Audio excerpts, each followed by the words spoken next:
Hola, muy buenas tardes y bienvenidos a una nueva edición de Tarazona Noticias en este martes 11 de abril, en el que hablaremos de ese Día Mundial del Parkinson, pero además tenemos más noticias y actualidad que contarles. Avanzamos titulares. Hoy se celebra el Día Internacional del Parkinson. Nueva campaña, únete al equipo de Protección Civil de Aragón. Exposición del censo electoral. Tarazona ya cuenta con una nueva pista multideporte. Y hoy en el Teatro Bellas Artes tendrá lugar la presentación a la alcaldía de Tarazona de Tono Jaray por el Partido Popular.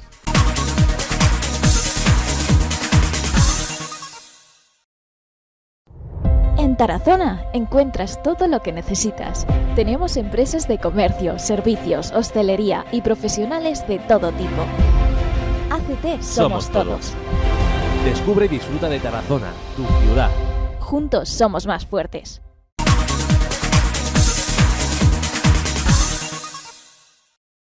Y hoy, Día Mundial del Parkinson, hablamos con el doctor Javier López del Val, experto en neurología. Una enfermedad que a día de hoy se escucha, como digo, con mucha frecuencia, pero que en realidad le vamos a hacer una pregunta que aborda a lo mejor casi todo, porque a veces desconocemos qué es el Parkinson. Vale. Bueno, pues la enfermedad de Parkinson es probablemente la segunda enfermedad neurodegenerativa más frecuente y más prevalente en el mundo. Efectivamente va asociada al envejecimiento, pero como después hablaremos, los orígenes son varios.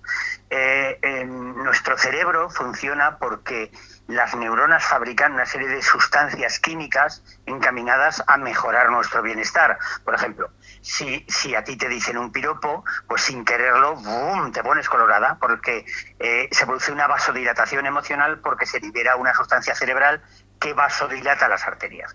Si te das un martillazo en un dedo, pues, o si nos damos, todos nos pondremos pálidos y sudorosos porque ante el dolor se produce la liberación de otra sustancia química cerebral que produce vasoconstricción. Bueno, pues dentro de esas cientos de sustancias químicas que produce nuestro cerebro, hay una que se llama dopamina, que sería un poco, poniendo un símil, como la gasolina que les ponemos a los coches.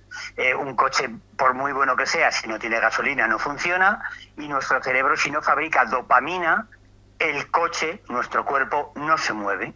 Entonces, la dopamina es la sustancia química encargada de dar movilidad y adecuación a nuestros movimientos, a todos nuestros movimientos voluntarios, incluidos el habla y la deglución. En el paciente con Parkinson no se produce la fabricación de esa dopamina. Doctor López del Val, ¿es hereditario el Parkinson? No, rotundamente no. Se han descrito diferentes tipos de genes que hacen que entre el 8 y el 10% de los pacientes tenga un origen hereditario, genético, pero el 82% restante no son genéticos, son esporádicos. Y no se sabe, se conocen diferentes factores de riesgo. Por ejemplo, el envejecimiento. Cuanto más envejecemos, nuestras neuronas, todas en general, incluidas las fabricantes de dopamina, envejecen. Los antecedentes familiares de temblor también favorecen la posibilidad de que desarrolle un Parkinson.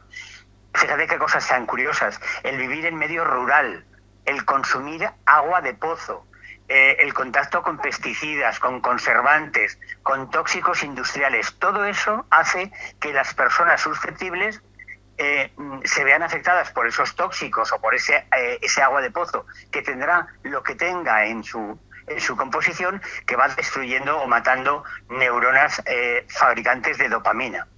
Por el contrario, sabemos curiosamente que el fumar es un agente protector, que la nicotina es un agente protector de la dopamina. Claro, no le vamos a recomendar a los pacientes: fúmese usted un paquete de tabaco diario, ¿no?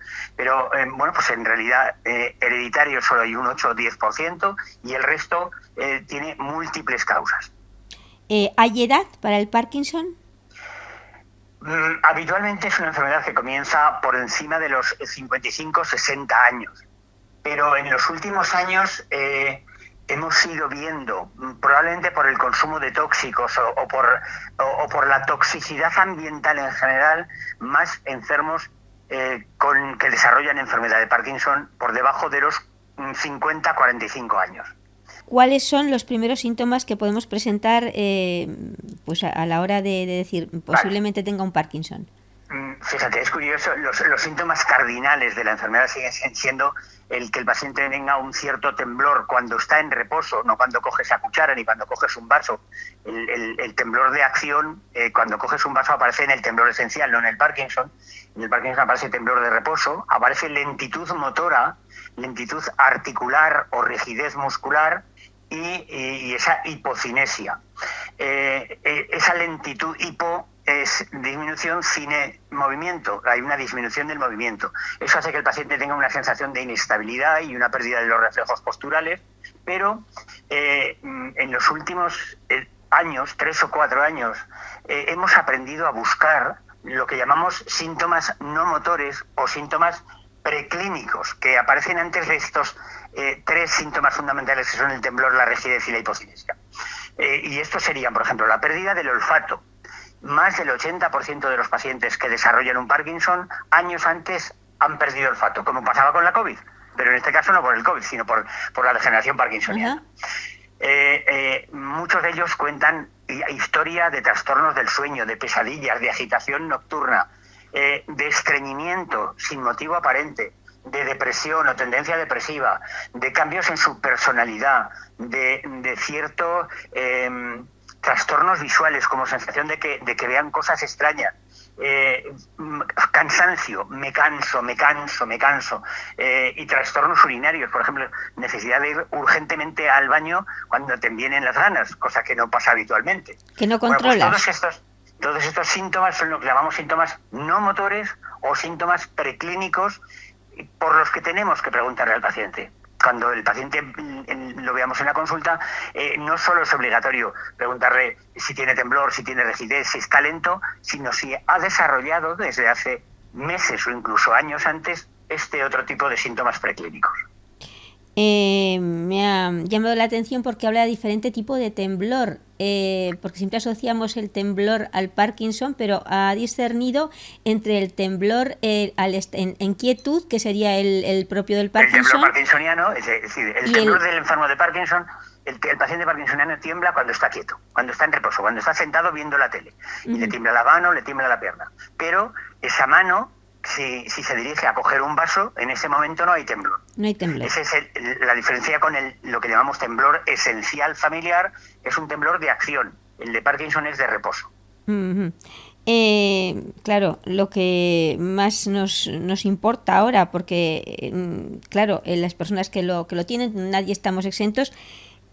¿Ante qué avances nos encontramos actualmente? Desde el punto de vista diagnóstico hay que señalar que la enfermedad de Parkinson sigue siendo absolutamente de diagnóstico clínico y tenemos que dedicarle tiempo a nuestros pacientes, a escucharlos y a explorarlos para evitar la realización de pruebas complementarias como un escáner o una resonancia que no nos van a aportar nada de cara al diagnóstico, nada que no hayamos visto o explorado nosotros. Sí que hay determinado tipo de pruebas como que son pruebas con isótopos radiactivos como el DAT-SCAN, el SPECT, que en el caso de duda diagnóstica, que se suele presentar muy pocas veces, si de verdad hay historias y exploras bien al paciente, puede ayudarnos a determinar si ha disminuido el número de neuronas fabricantes de dopamina en ese paciente. Pero siempre eso es en tercero, cuarto o quinto lugar. Desde el punto de vista de tratamiento, claro, el tratamiento se basa en reponerle al paciente esa dopamina que el cerebro no fabrica. Y hay que reponerla lo más homogéneamente posible a lo largo de las 24 horas del día y de la noche.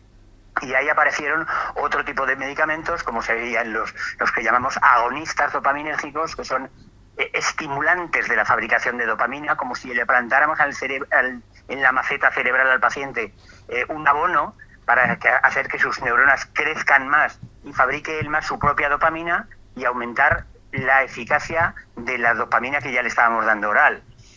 Han aparecido fármacos que llamamos neuroprotectores o neuroretrasadores de la progresión de la enfermedad y otro tipo de fármacos que van encaminados a aumentar el rendimiento de esos 2, 3 o 4 comprimidos de levodopa que sigue siendo el tratamiento fundamental del paciente. porcentaje de pacientes que o por edad o por gravedad evolutiva de su enfermedad vemos que los tratamientos farmacológicos pierden eficacia. Bueno, pues han aparecido diferentes tipos de tratamiento quirúrgico que es como si el paciente rejuveneciera de 10 a 15 años. Pero claro, esos tratamientos no se pueden administrar a todos los pacientes, solo a aquellos en los que no hay una buena respuesta a la dopamina. Quiere decir esto que con todos estos avances la calidad de vida de un enfermo con Parkinson ha mejorado notablemente. Sin ninguna duda, sin ninguna duda. Fíjate, en estas 4 décadas a las que tú te referías antes, solo en los primeros 4 o 5 años yo he visto enfermos de Parkinson en silla de ruedas. En los 35 restantes, nunca. ¿Por qué? Porque hemos aprendido no solo a tratarlos mejor, sino a no hacerles daño con el tratamiento. Pues muchísimas gracias, doctor López del Val, por abrirnos esta ventana a conocer un poquito más esta enfermedad, a de alguna manera dejarnos más tranquilos, porque un enfermo con Parkinson puede convertirse en un enfermo que con su medicación puede llevar una vida pues prácticamente normal. Y bueno, pues que nos escuchamos en otro momento, porque ha sido un placer. Muchísimas gracias. Espero que me haya entendido los radioyentes y no haber sido muy aburrido. Seguro que no lo ha sido, de verdad que sí. Muchísimas gracias. Un abrazo y gracias a vosotros por vuestro interés. Pero además hoy contamos con una persona joven afectada por esta enfermedad. Juan está ahora en lo que podríamos llamar inicios y hoy tiene el detalle de contarnos pues cómo se vive a partir de que te diagnostican que padeces un Parkinson. Buenas tardes, Juan. Sobre todo darte las gracias por robarte estos minutos y simplemente pues tú, como acabamos de decir, eres una persona joven, te diagnostican esto, estás en los inicios. ¿Cuánto tiempo llevas? Bueno, me lo diagnosticaron hace ahora aproximadamente un año, pero se supone que ya llevaba con ello pues otro año más. Y lo que pasa es que no sabíamos qué es lo que me pasaba, porque había tenido un accidente con la bicicleta, entonces pensábamos que achacábamos los males a eso, pero luego descubrieron que no, que era Parkinson. Gracias a Dios acabamos de hablar ahora con un prestigioso neurólogo, con el doctor Javier López del Val, y pues hay muchísimas más luces que sombras para esta enfermedad actualmente. Pero cuando te diagnostican este tipo de enfermedad, ¿qué es lo que pasa por tu cabeza?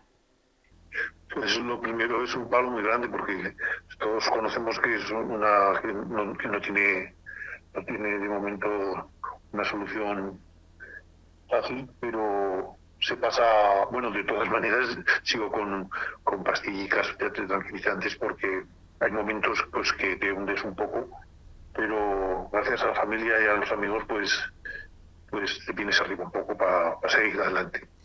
¿Cómo vives a partir de entonces? ¿Cómo vive un enfermo con Parkinson? ¿Cuál es el día a día? De momento estoy de baja porque no puedo trabajar, aunque estoy bastante mejor con la medicación que me han puesto, pero no puedo realizar trabajo. Estoy a expensas del INSS, que me han concedido una prórroga todavía para que me analicen en breve. Pero lo que sí me dijeron todos los neurólogos a los que he asistido es que el 60% es el ejercicio. Entonces yo voy a clases de pilates, intento hacer todos los días unos 15.000 pasos, a veces más. Corrí la carrera de San Silvestre a mi manera y a mi modo, pero intento hacer todo el ejercicio que está en mi mano. Calidad de vida, pues para poder de alguna forma tener una vida normal, entre comillas. Entre comillas, eso es, entre comillas. Por último, no te entretenemos más. Un consejo que darías pues para todos los que nos están escuchando, los diagnósticos a tiempo mejor. ¿Qué nos dirías? Pues simplemente eso, que pues si notan esté mal, pues habrá que ir cuanto antes a que se lo miren para que lo traten, lo mediquen y sobre todo pues el ejercicio y el espíritu de luchar y seguir adelante, porque no se acaba aquí, aún tenemos años que luchar y que estar con todos. Juan, acabamos de hablar, como te he dicho, con Javier López del Val. Hay muchísimas más luces que sombras. Hay tratamientos que bueno, pues llegáis a ser lo que es un enfermo crónico y a seguir la vida, pues como has hecho tú, entre comillas, pero con la normalidad que antes, por ejemplo, no se podía. Así que a seguir con esos ánimos y muchísimas gracias. Muchas gracias a vosotros.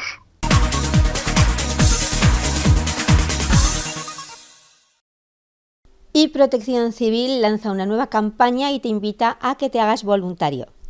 Saca lo mejor de ti, ayuda a mejorar la vida de tus vecinos, contigo somos más fuertes, sé solidario, sé voluntario, son algunos de los eslogan que acompañan esta campaña de Protección Civil. Son unos eslogan que te invitan precisamente a unirte como voluntario. Los ciudadanos y el conjunto de la sociedad nos enfrentamos a numerosos riesgos que pueden producir daños a la salud de las personas, los bienes y el medio ambiente. El Sistema de Protección Civil de Aragón constituye el instrumento de servicio público que garantiza la coordinación y eficacia de las políticas aragonesas de protección civil e integra la actividad en protección civil de todos los sectores públicos, en el ámbito de sus competencias, con el fin de garantizar una respuesta coordinada y eficiente ante las catástrofes y emergencias extraordinarias.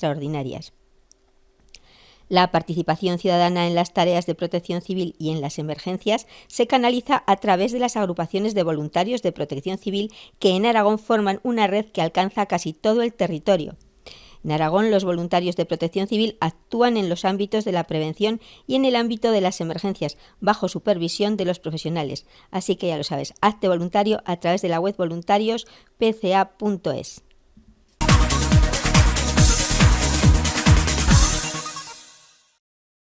Y esta tarde en el Teatro Bellas Artes a las 7:30 tendrá lugar la presentación del candidato a la alcaldía por el Partido Popular de Tarazona, Tono Jaray. Al acto asistirán Ramón Celma, presidente del PP de Zaragoza, y Jorge Azcón, presidente del PP en Aragón.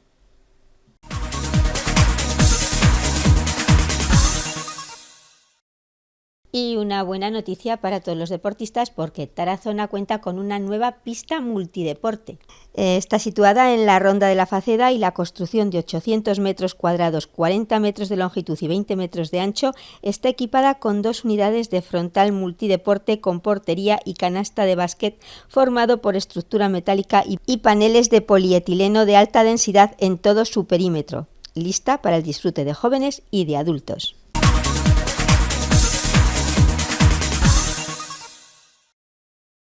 Y ya están expuestas las listas del censo electoral. Durante el plazo comprendido entre los días 10 a 17 de abril de 2023 se ha procedido a la exposición del público del censo electoral. El servicio de consulta se realiza por medios informáticos en las oficinas de Secretaría General del Ayuntamiento de Tarazona, cita en Calle Mayor 2, cuarta planta, de lunes a viernes de 9 a 14 horas y en las fechas indicadas. Las consultas deben de ser individuales para que cada persona que la solicita previa identificación pueda acceder a ella. El documento de identificación deberá ser alguno de los que para el acto de votación indica el artículo 85.1 de la Ley Orgánica del Régimen Electoral General. Documento nacional de identidad, pasaporte o permiso de conducir en que aparezca la fotografía del titular. En el caso de los ciudadanos de la Unión Europea será válido también la tarjeta de residencia o cualquiera de los documentos anteriores emitidos por el país de origen, siempre que incluyan la fotografía del elector. En el mismo plazo pueden presentarse reclamaciones por omisión, errores de datos, etc.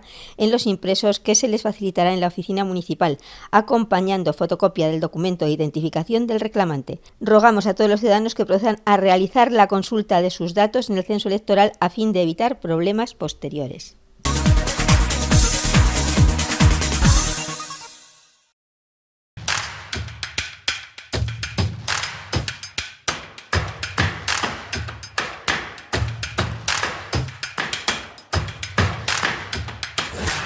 Santiago Sola, Transportes, Grúas y Excavaciones patrocina los deportes.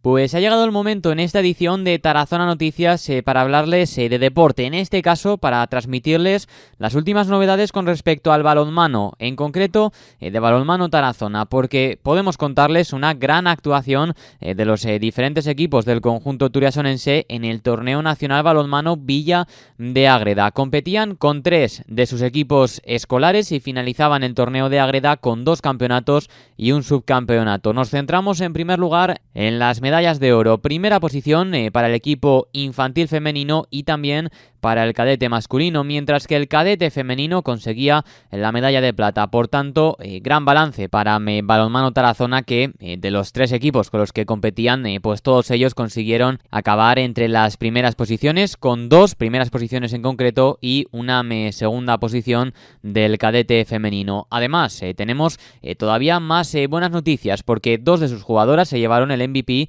de su categoría. Hablamos de Adrián Jiménez en cadete masculino y también de Paola Ramas en infantil femenino. Felicitan también desde el propio club, desde Balonmano Tarazona a Balonmano Ágreda, por la organización de esta nueva edición del torneo, donde Balonmano Tarazona es cierto que el balance que hace es espectacular. Recordemos, medalla de oro para el infantil femenino, también para el cadete masculino, y medalla de plata para el cadete femenino, en un fin de semana donde es cierto que no hubo primera nacional masculina, pero sí que vuelve ya este próximo fin de semana, porque habrá jornada de la primera nacional masculina, concretamente del grupo C, donde Balonmano Tarazona se mide además en el Polideportivo Municipal de Tarazona a Trapagarán el domingo, concretamente a las 12:30. Si nos centramos en la clasificación, Balonmano Tarazona llega a este encuentro en la 13ª posición con 15 puntos, en este caso después de haber logrado 7 victorias, un empate y haber caído hasta en 18 ocasiones, mientras que Trapagarán en estos momentos está ubicado en el 6º puesto con 31 puntos. En total ha sumado 15 victorias, un empate y 10 derrotas. Todo hay que decirlo, un Trapagarán que en estos momentos llega después de haber sumado una victoria en la última jornada ante Tolosa Escubaloya, un rival que ahora mismo pues ocupa todavía una zona más alta en la tabla, concretamente en el 4º puesto, pero ya sabemos que no hay nada imposible para Balonmano Tarazona, para el equipo de Dani Vandrés, que busca revertir esa mala dinámica en la que se encuentra ahora mismo, porque ya son, si nos centramos en los últimos resultados, 4 encuentros consecutivos cayendo derrotados. En primer lugar ante el Betia Anaitasuna, también ante Tolosa Escubaloya, el club Handball Palau Tordera y ante Ugarte 38-28 en la última jornada disputada en el Polideportivo Ugarrandia. Por tanto, oportunidad para los de Dani Vandrés para revertir esa mala dinámica este mismo domingo a partir de las 12:30 en el Polideportivo Municipal de Tarazona. Balonmano Tarazona, Trapagarán.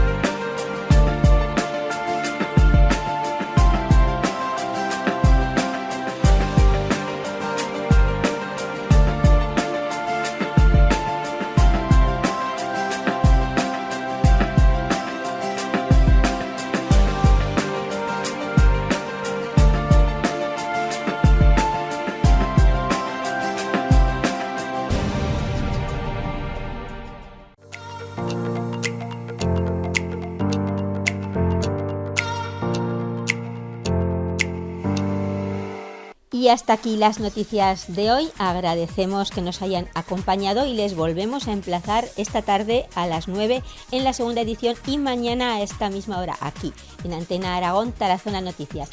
Sean felices y disfruten de este maravilloso tiempo de primavera.